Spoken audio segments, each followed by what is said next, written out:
Stop the unfair settlement.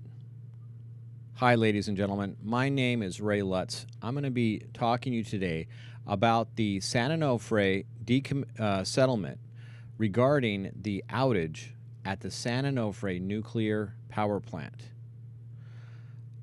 Now, I'm going to be providing this video to the California Public Utilities Commission, which is a regulatory agency that's supposed to oversee these sort of settlements and to conduct the investigation into what happened. Unfortunately, it looks like things have gone off track here, and they're about to allow the utilities to get away with basically raising our taxes without any representation, essentially. Now, I'm represented by an organization called Citizens Oversight. We're a 501c3 Delaware corporation where our mission is civic engagement, and we like this quote by Justice Brandeis. He said, "The most important office in a democracy is that of the citizen." And we like to encourage citizens to get involved in their local government. And we've been getting involved in the California Public Utilities Commission after pursuing the permanent shutdown of San Onofre, which we're very happy did occur. However, now we're dealing with the $3.3 billion bailout of San Onofre. And we're not the only party that's opposing this bailout. There are some others, but this presentation is our own. My background is as an electrical engineer, but I've been involved in civic activism for about the last 8 years, experimenting with what works and doesn't work. We were not allowed to give this presentation at the June 16th public meeting, and so therefore I'm trying to figure a way to provide this to the commission without doing it in private, which is how the other organizations like to work. This is a very detailed slide regarding the timeline, but basically in 2005, the Steam Generator Replacement Project, or SGRP, was approved by the commission to replace the steam generators, and then they were this Unit 2 was in an outage situation, and Unit 3 was operating when they had an emergency shutdown on January 31st, 2012. And that's the last time this plant has operated. According to the law, the utility is required to notify the CPUC 9 months after any kind of an outage of this nature so they can start an investigation and decide whether or not the CPUC should take this out of rates or leave it in rates. If they were going to restart the plant fairly quickly, you would think that maybe, okay, well, we're not going to take it out of rates, we'll leave it in while they do the restart. And they did try to get a restart going so they could maybe avoid taking it out of rates. The sad thing is it's still in our rates. We're still paying for this plant as if it's still working, and that is a big problem. Now, the investigation, they separated this into a number of phases. Phase 3 is really the important one, which is to investigate the causes of the outage, find out what went wrong, why this was approved, and why it went off course. Unfortunately, that one has never been started. They went over the outage in 2012, the costs, replacement power, and rulemaking treatment for the remaining plant, rate-making treatment.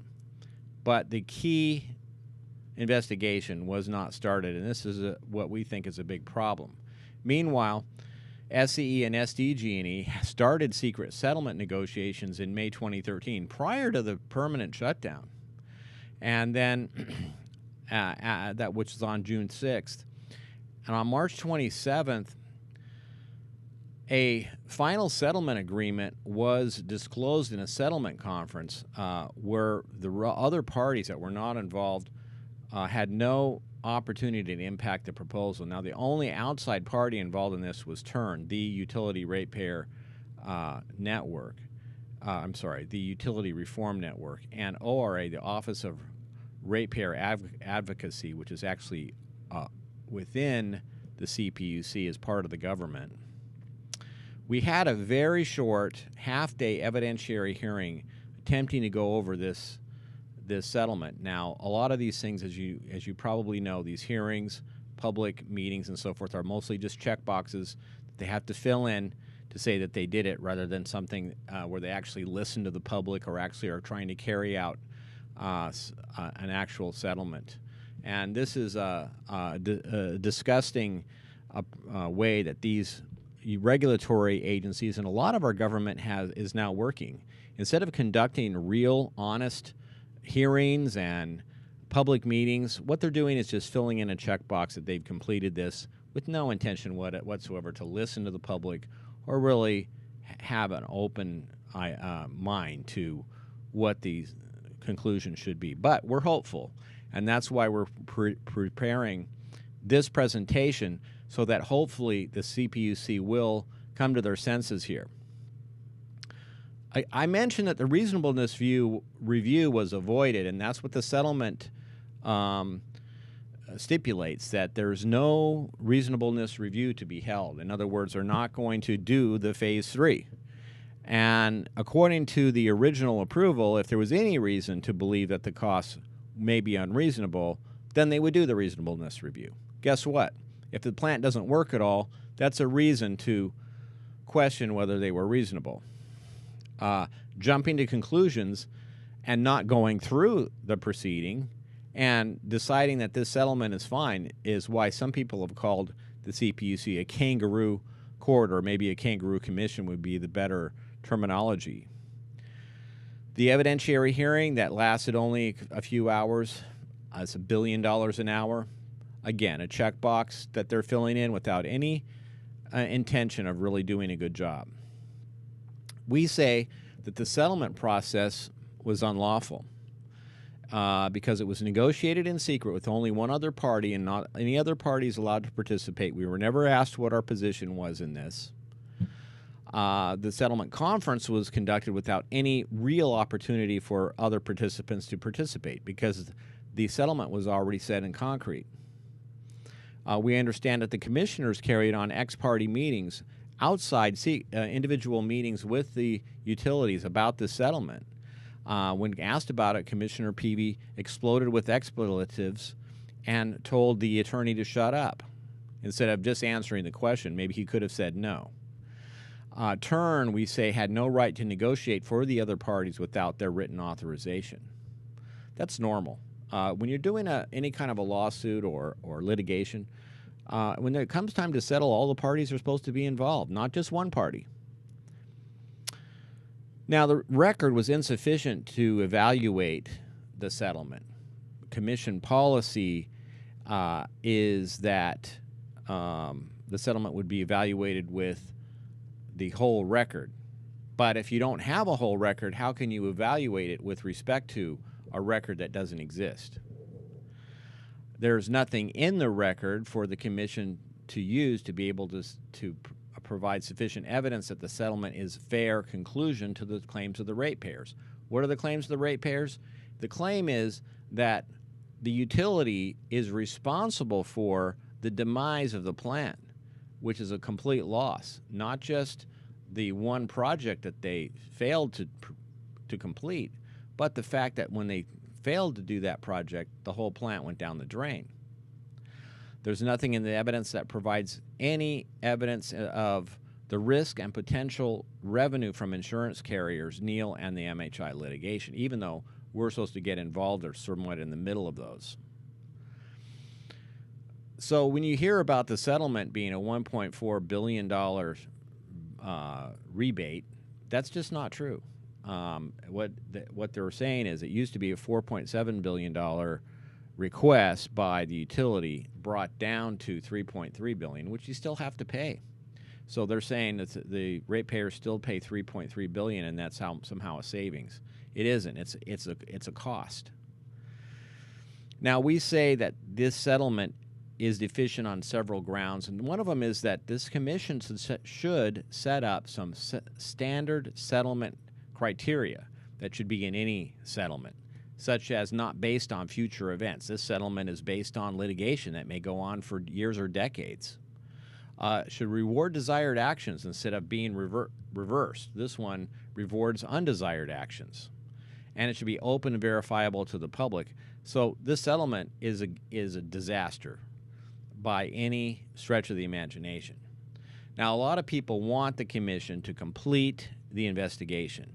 This is because nuclear power is very dangerous, and failures of this magnitude must be investigated to root out the failure of the system from start to finish, top to bottom. That means the CPUC itself needs to take a look at why did they approve this project under the methodology that would result in a failure. The investigation, if we go forward and go through the proceedings, which is how they normally conduct these investigations, will not cost as much as the $3.3 billion that they're asking us to pay. And we believe that when they get done, they'll come to a conclusion much like what we're suggesting here, and that the ratepayers, instead of saving 1.4 according to their numbers, will be saving 4.2 billion. The NRC completed their investigation into songs, and we wonder why it is that the CPUC can't finish their investigation. Now, in part 2 here, I want to go over the proposed settlement very quickly, why it's unfair to ratepayers, bad policy, and really doesn't provide any refunds, as I mentioned. There are no other cases of an engineering failure like this resulting in the complete abandonment of an entire power plant. So this case is completely unprecedented. It's a new type of case. So you can't just go back and compare with another case and say it's exactly the same as this other one, and therefore this is what we're going to do. However, we can compare with 2 other types of cases. We can look at the early retirement of a power plant, and we can look at engineering failures, and that's what we'll do in a minute. Basically, if plants are retired early, they get the net investment value, the principal of the plant, and no return on investment, no profit making on that. And if there was an engineering failure, the commission has pretty much stayed out of it completely and left it up to the utilities to deal with it on their own. Let's go over this real quick. Humboldt Bay Unit 3. Now, I'll let you read through these because I'm not going to go over every line. But this is a nuclear plant. It was retired in 1976 due to seismic activity concerns. And these concerns came up just because we didn't know that much about earthquakes back then. Remember, in 1965 is when they first came up with the theories about the tectonic plate theories and the like. So really before 1965, we really didn't know a lot about earthquakes. And once we started to learn about that, by 1976, we started to know then that indeed this was too much of a risk, and the utility was told to do many costly revisions. They said no, and so they decided to retire it early. So there was no engineering failure where they failed to do something and they failed to redesign the steam generators, for example, what happened in this case. Again, 100% of the net investment was returned to the investors with no return on investment. And this is the same for these other cases like PG&E, Geysers 15, retired because they lacked steam coming out of the geothermal. Same situation, 100% of net value with 0% ROI. And these other plants, including the one that they quoted, which was the Hill Street Water Facility, they said that this was a good example, but basically that was retired because there was other, it was redundant, and they were going to have to upgrade the plant significantly, and so 100% of the net investment value with 0% ROI was returned to the investors. Now we have 2 cases here of engineering failures, and let's see how the commission handled that. The Mojave Generating Station had a 1985 accident, which is a really quite amazing accident, where a steam pipe broke, creating a 6-foot by 20-foot breach, and damaging the control room and other areas in the plant. 6 people killed and 10 injured. Now, they reviewed this extensively, and they found out that SCE, who was the operator, acted imprudently and did not track these pipes, for example, well enough, and acted unreasonably, and therefore SCE provided no monetary assistance whatsoever for this, and basically said you're on your own. The same is true for the Helms Pump Storage Facility, which was built more recently. And in this plant, they have 2 levels of lakes, and the water gets pumped up when they have extra energy, and it's allowed to fall down and generate power when they need it. There was one part of this project that was a failure called the Lost Canyon Crossing, and this resulted in litigation with the suppliers, much like what would happen here with the Mitsubishi Heavy Industries, the vendor of the steam generators. The Commission said PG&E should not look to ratepayers in the first instance to bear any portion of the Lost Canyon reconstruction costs. So this is a hands-off approach. The same. So these 2 cases, both the Mojave case, which was the engineering failure where they had a big accident, they said, don't come to us, fix it on your own. And same with this one. So it's kind of a hands-off approach. Now, they didn't, in both of these cases, they didn't lose the plant, which is what happened here.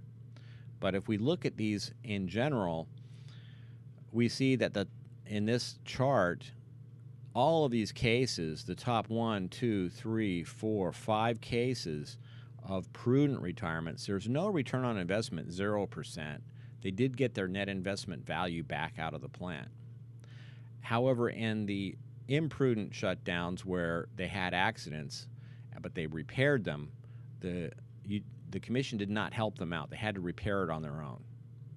Now, there's no case where they actually lost the whole plant, so that is open. We feel like they should be left on their own with this plant, and we should not be covering the net investment. It was lost due to their misguided management decisions, and the loss should be on their shoulders and no one else's. And they should not get a return on investment. Instead, what they want is 100% of the net investment and a 2.6% return on investment, which has never been the case. Even in imprudent shutdowns, they didn't get 2.62%. So right there, that number is way out of line. The 100% is out of line. Now, what we're saying is we want to give them 29%, not from the ratepayer completely, but from other sources to cover the net investment value, but we're not going to cover it 100%. They can get the rest from their insurance coverage and from their litigation with Mitsubishi. And it turns out some of the net investment value is a myth. I'll show you that in a minute. First of all, if we don't go through that last phase 3 in the investigation, the presumption is imprudent in all of these cases that we've researched. The Commission can't handle a case like this if they assume innocent before proven guilty, because there's no way to go in and prove it unless we can dig into their files and everything, which they won't let us do. So the presumption has to be imprudence. The utility has to come forward and then say, okay, here's what we did, here's why we were prudent, and then show that to the Commission. And then the interveners like us and others can say, well, we don't think you were prudent because of this, that, and the other thing, and maybe attack it a little bit. But we can't do it the other way and start attacking it with a presumption of innocence, because there's no way it would ever complete. And this is what they found in other cases. So the presumption has to be imprudence. SCE is offered the opportunity to go through the phase 3 process and show that they were prudent, but they're deciding not to. Now, if you look at the history of this, they decided early on in a management decision to avoid the license amendment process. They said that the primary major premise of the steam generator replacement project was to avoid NRC approval, meaning that they were not going to file the license amendment process, which was required under 10 CFR 50.59 if they changed the steam generator significantly, and it turns out that they did. And they were cited by the NRC for violating those rules. And we discover also that SCE knew about the problems with the steam generators long ago. 2005, it turns out they had the anti-vibration bar team, and this quote from Friends of the Earth, as far back as 2005 to 2006, the joint Southern California Edison Mitsubishi anti-vibration bar design team had identified worrisome problems with Edison's proposed design for the steam generators MHI was contracted to build. They knew about it, and they said, don't make the changes because we don't want to have a license amendment process. Other cases of steam generator replacement, we can take a look at the Palo Verde case, which is the same type of it was the same manufacturer, it was the same general design, not exactly the same size steam generators. They went through the license amendment process, replaced the steam generators, and they're operating today. So it can be done. And they want to avoid the license amendment process because it allows the public to see what they're doing and to possibly intervene. This is a good thing. Citizens Oversight supports requiring the license amendment process more than not supporting it. Now I'd like to go through our position. First of all, the investigation should be completed because we need to find out what went wrong and correct it for the future. To not do this means we're going to make mistakes again. And if a settlement is negotiated, which is fine if we go in that direction, then here's what we propose.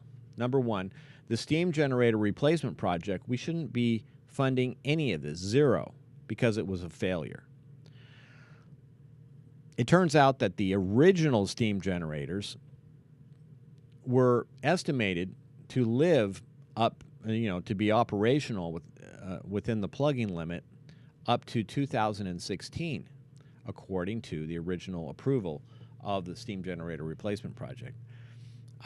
So these original steam generators would still be operating today and for another couple of years before we'd have to retire the plant. Instead, the plant retired 4 years earlier than that with the new steam generators. So we really got no value, zero value out of this project due to their poor decisions. Therefore, unlike their proposal of us paying the first 20% of the steam generators in the time period up to February 1st, 2012, this isn't fair.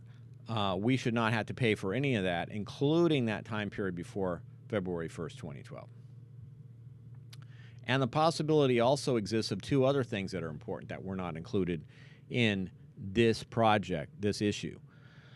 SCE should be penalized for this emergency shutdown, the reaction to it. That is, what did we have to do after the emergency shutdown? We had to bring other plants online. We had to install synchronous condensers up at the Huntington Beach area, various changes, transmission line builds that were then required, and an emergency basis to compensate for this. There's a cost to that. There was a cost to this failure because of the imprudent decision making. Had they just gone along with the original steam generators, then we would have been able to plan ahead, build these things out at a more cost-effective basis.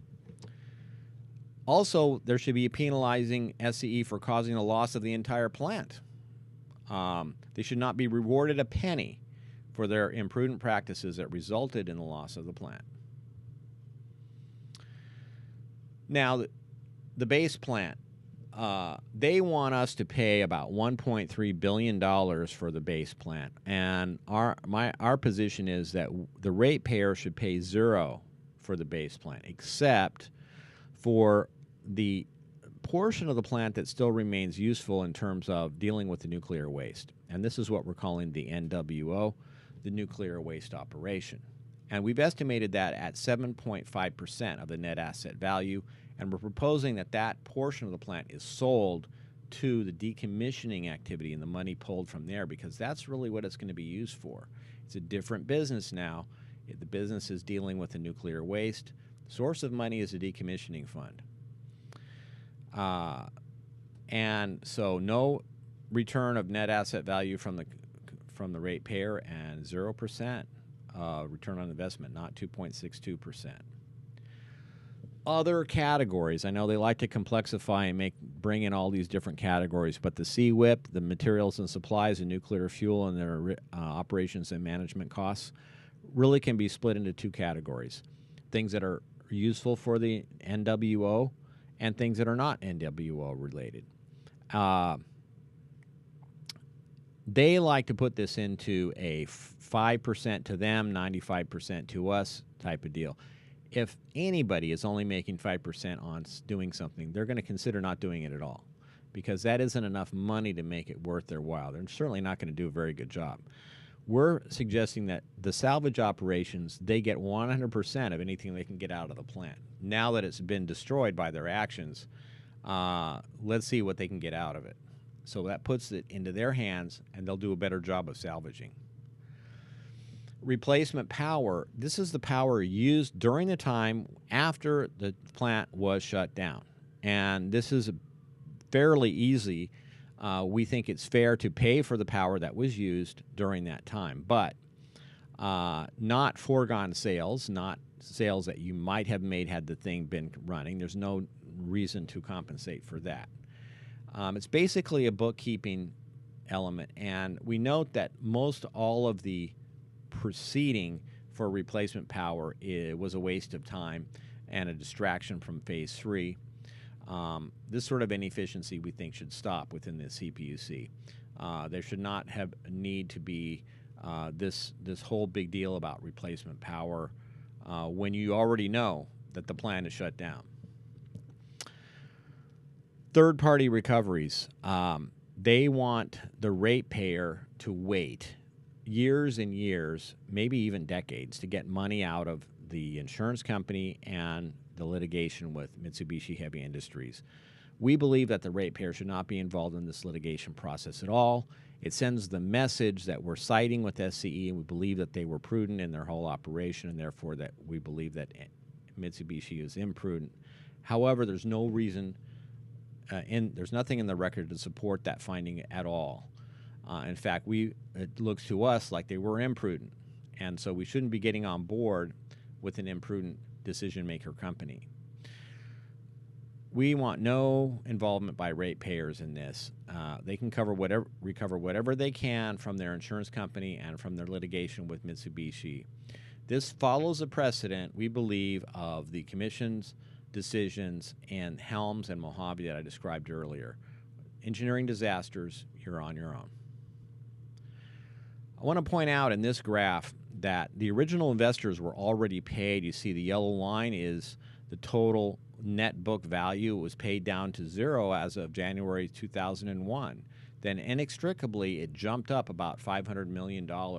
This is a mythology, sort of a mythical book entry of value that did not get in, was not part of the capital investment in the plant, which is the green line down here. So these expenditures that you see here after that point are reflected in the increasing level of this yellow line. But this instant increase that you see of the yellow line right after 2001 is a is basically a book value that came out of nowhere. So it's about $500 million they expect us to pay that was never invested by the investors to begin with. That needs to be looked into very carefully. The point, though, is the original investors have been paid for their investment. Now, under our plan, we can show here that SE comes out about even or even ahead when we do it in our on-the-own approach. Their bailout of $3.299 billion, we're going to pay some of that in terms of the replacement power, the appropriate construction, the work in process that was appropriate for the nuclear waste operation, and then the decommissioning fund buyout of the NWO. And that nets us down to $2.3 billion pre-salvaging and pre-third-party recoveries. When you go through their insurance, the likely salvaging, and the Mitsubishi suit, not even including the adjustments for the mythological capital that was not even really in the plant, they still come out only behind by $35 million. And if you include those mythological capital, value in the plant, the net book value that was manipulated back in 2001, you end up with they're ahead. So we think it's better. We can look at the settlements compared about what the ratepayers pay, which is the total on the bottom here. $3.2 billion in their mode and their model, and we're saying the ratepayer pays about $563 million, whereas the decommissioning fund pays about $419 million. And the rest comes from their litigation. Our proposal saves ratepayers $4.2 billion by this approach. Finally, the bailout, the $3.3 billion bailout is a ripoff. It is not a rebate. A ripoff is not a rebate, okay? They even suggest a return on investment of 2.62%, which has never been the case. Our proposal saves ratepayers $4.2 billion. Failed projects must be disincentivized, and that means they should deal with it on their own, and that's what we're proposing. And the SCE may come out about even anyway, if not ahead, but it takes the ratepayers out of the middle of their litigation, and it gives us the deal today, which means that there should be a rebate, an immediate rebate. The ongoing cost to the ratepayer of this plant should be immediately undone, and there should be a rebate to ratepayers in the form of a check.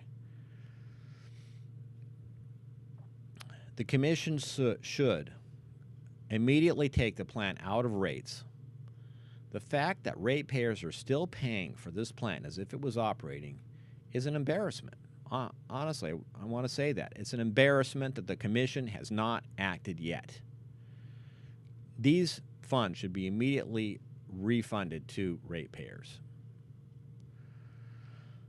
Deny approval of the proposed settlement. Continue the investigation. Define guidelines for any kind of a settlement that occurs and include all the parties. And we believe that the Commission should push for a hands-off type of settlement, which we're proposing here, which is much, much fairer to the ratepayer. And instead of compensating SCE now and then hoping for it to be returned to the ratepayers later after extensive litigation, we're suggesting that we return it to the ratepayers now and let them deal with their own litigation and the extended time periods on their own. I want to thank you for watching this video and paying attention, because this is a very complex topic and they've got it all complexified, so it's very difficult to understand. I have to admit, when I first saw the settlement, I thought it looked pretty good. But then when I started to dig in deeper, I started to realize it just wasn't fair. So Commission, do the right thing. Commission, deny the settlement. Commission, adopt a hands-off approach and allow these utilities to deal with this fiasco and failure on their own. Thank you for watching. Our website, citizensoversight.org. You can get more information there.